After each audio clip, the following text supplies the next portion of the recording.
factory.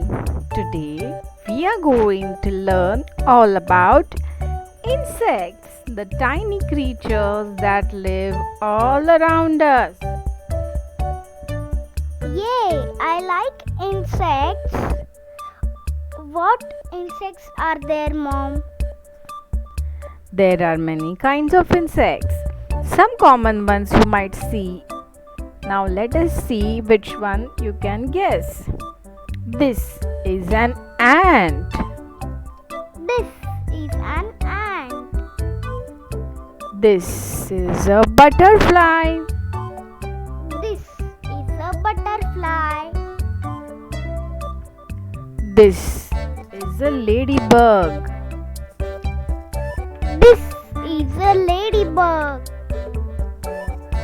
This is a beetle. This is a beetle.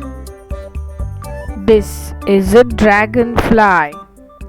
This is a dragonfly.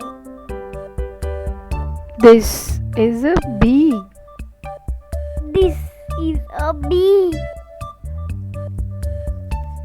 This is a mosquito. This is a mosquito. This is a spider. This is a spider. This is a scorpion.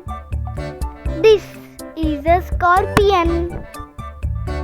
This is a cockroach. This is a cockroach. Now we have learned so much about insects today. Thanks for learning with us. See you tomorrow for more learning fun. And don't forget to like, share and subscribe so you don't miss our next video. Bye bye.